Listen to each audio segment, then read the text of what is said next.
Time, the most silent of all tyrants. It moves without footsteps, without sound, yet it devours empires and turns gods into memories. We speak of the present as if it were a place we could stay, but the present is a mirage, a flicker between two eternities, the breath between what was and what will never be again.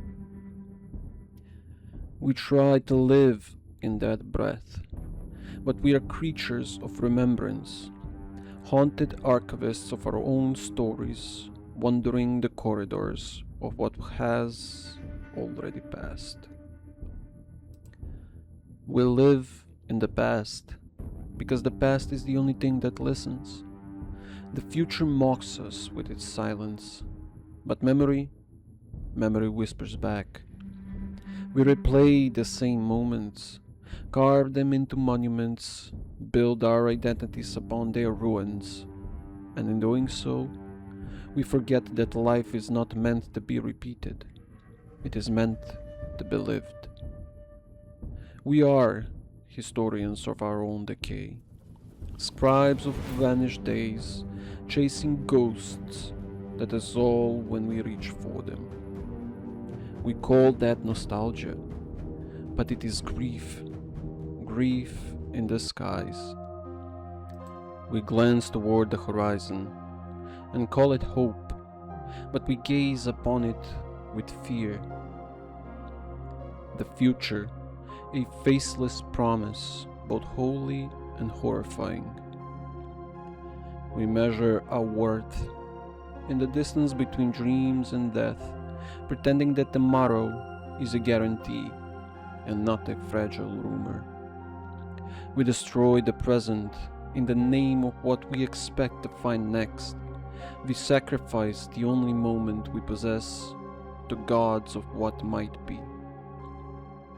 And time, the quiet executioner, smiles at our devotion.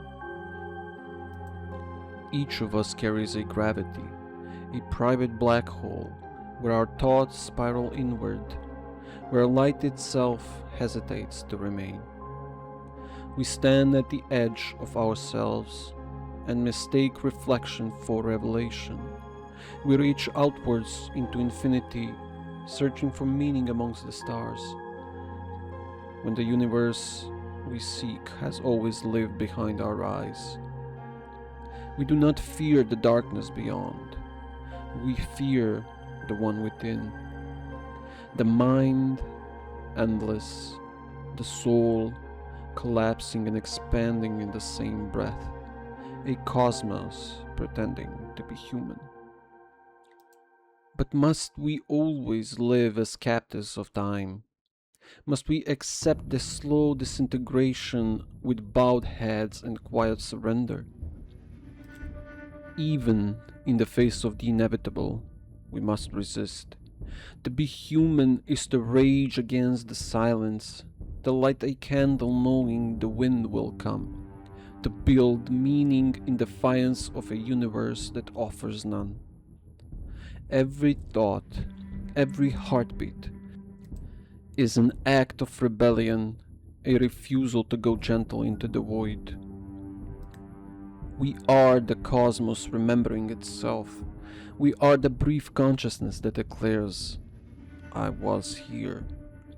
And that declaration, though small, echoes across eternity. All that we love, all that we fear, all that we are, exists only here, in this vanishing point between seconds. The present cannot be captured, it can only be lived through. The light dies, and we burn with it. The stars fade, and we take their place for an instant, shining, trembling, alive. We are the universe, dreaming of itself, fighting to awaken before the dream ends. When all is said, when the galaxies fall silent and the last light fades from the sky, our stories will remain, not written in stone, but carried in the fabric of what once was. Perhaps that is enough, not to live forever, but to have lived fully once. So do not mourn the passage of time. Let it remind you to live. Do not chase what is gone. Let it teach you to be present. Do not fear what is coming. Let it find you unafraid. For time will take everything, but it can never take the truth out of your existence. That you were aware, that you were alive. You burned, and in that brief burning, you were infinite. Do not go gentle into that good night. Old age should burn and rave at close of day. Rage, rage against the dying of the light. Though wise men at their end know dark is right, because their words had forked no lightning day, do not go into that good night.